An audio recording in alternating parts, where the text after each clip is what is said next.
Hey everyone, this is Pause or Repeat. Here we figure out whether a game is really worth your time and money. Today's game is High on Life 2. It's once again time to save humanity from the threats of the universe. Except this time, you're already the famous bounty hunter from the first game. This sequel brings back the iconic talking guns, quippy dialogue, and irreverent tone, but they've also given you a skateboard to keep the action quick all throughout the game. It's time to rail grind your way to victory. But now the question still stands. Pause or repeat? All right, we got another game in this series, which honestly, I'm surprised that they came out with a sequel, but very fast too. Very fast, yes. That's the exciting part about it is like this feels like it only came out a couple of years ago, the first one, right? Yeah, they didn't want to be like Mary Jane and let it be a slow burn. You know what I mean? They wanted to kind of hit it really aggressively, a little bit of like a Jaeger bomb kind of a punch. They said, you guys need to enjoy this comedy that we're throwing out here. You know, we know you guys love Rick and Morty. Well, we're going to give you another episode of Rick and Morty in this series. Oh yeah, you know, especially with that kind of absurd comedy, right, Henrik? Because I feel like you know, with High on Life, it returns with you and your beloved rag team of alien misfits. You know, you're going to be blasting, stabbing, and grinding rails across a very gorgeous and bizarre alien landscapes to blow up this evil pharmaceutical conglomerate that literally put price tags on human life and somehow shoved the skateboard into your battle loadout while we're with it, you know. And did you feel like that was a cool feature in this game? Because they really heavily, it's almost like they started their own genre, skateboard shooter. Oh yeah. I mean, I love the not Doomer. That's a different genre, I guess. The boomer shooters of the modern era, you know, where it's just really fast paced. Think like Doom Eternal, like that pace of gameplay. This is entirely just that, where it's just boom, boom, boom. You're shooting one place, you're grinding a rail to another, you're shooting another dude, and then you're going and grinding elsewhere. It's all really just fast and quick, and you have to think on your feet because, you know, especially when you're grinding on these rails, you might need to turn around and not look where you're going for a moment, but it's all really fun.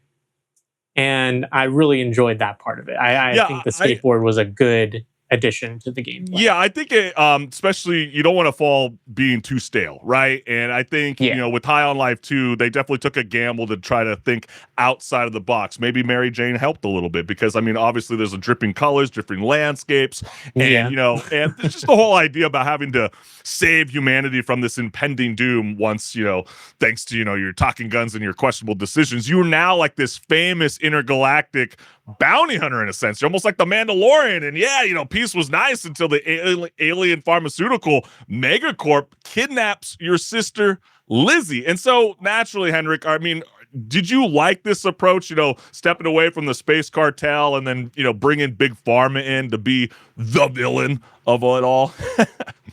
Well, it seems very dystopian future, almost like it could happen in real life if we let it. You know? That's true, but unlike its predecessor, which was like largely, you know, revolved around, you know, dismantling the cartel, right? I mean, High on Life 2 like tightens the narrative in a sense by making the threat feel personal. And did that work for you? Yeah, it works at least better than the first game. The first game, you feel like you're just thrust into a whole world of I don't know what I am doing here. Because you have really no tie to the cartel's actions, like except for the fact that they invaded Earth, maybe, right? You know, but that's kind of a really broad sense of stake, you know, for a main character to have. Whereas in this, like you were mentioning, your sister Lizzie is kidnapped, and you have to go chase after her, and that's like the first bit of the game.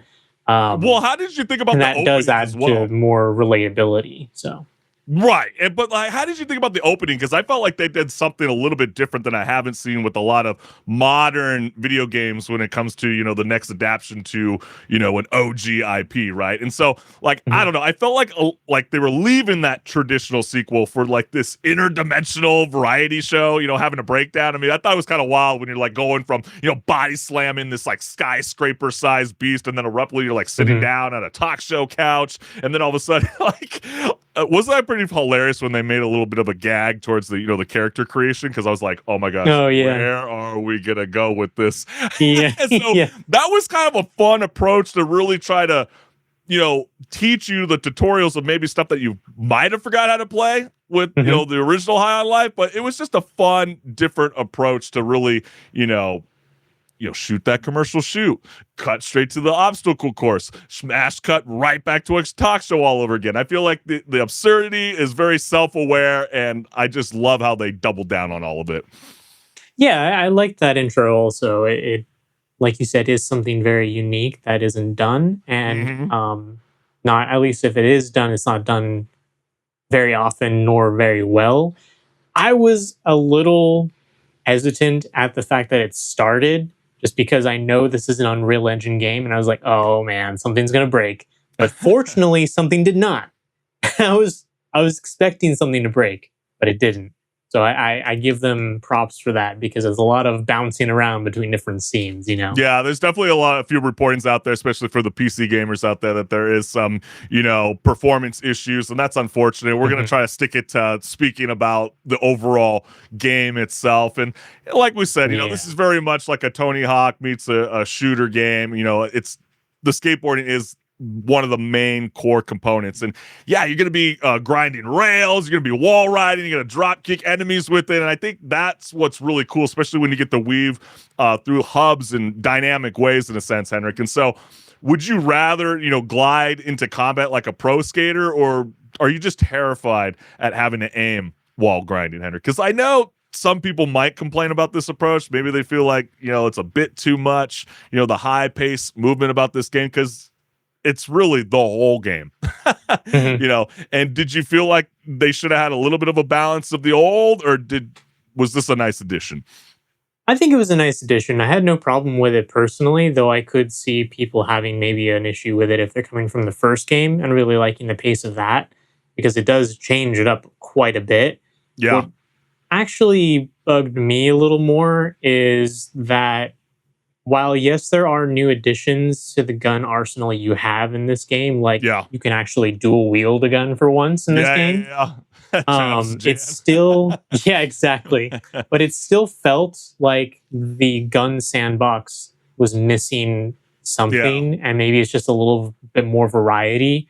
Because when you look at a lot of games that have, especially that fast paced gameplay, like Doom Eternal, you have a ton of guns to choose from to just constantly switch Yeah. between.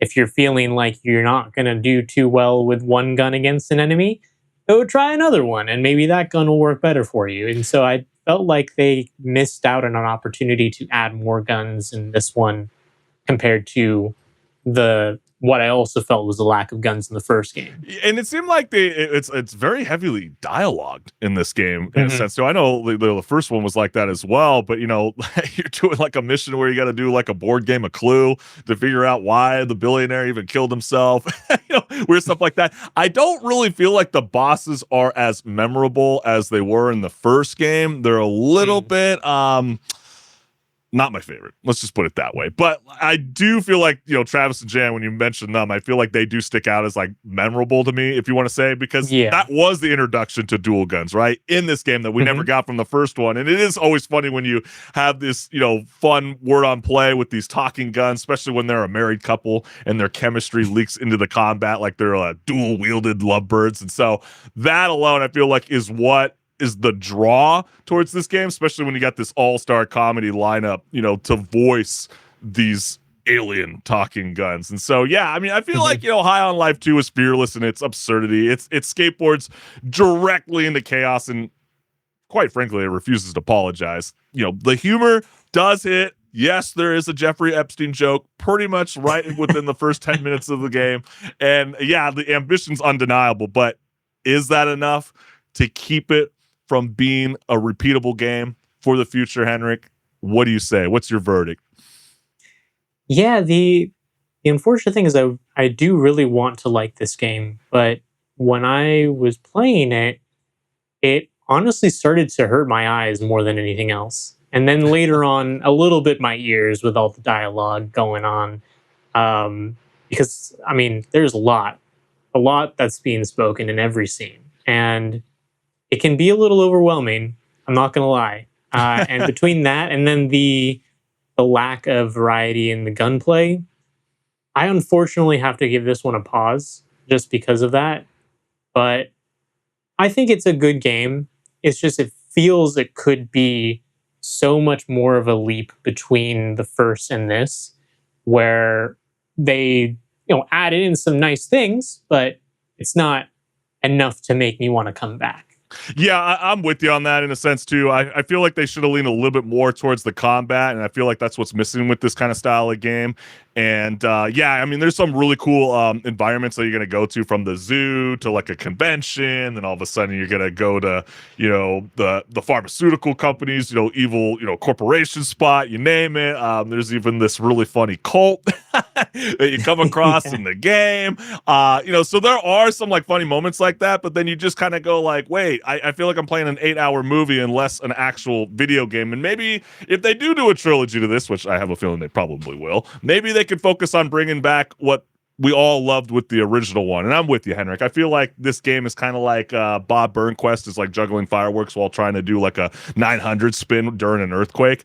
It's not quite there. He didn't quite stick the landing. It's not a terrible game, but for me, it's a pause. But we want to hear from you, the gamers. Are you vibing with High on Life 2? Do you feel like this is a game that like every gamer needs to jump on ASAP, especially if you were such a fan favorite of the first one?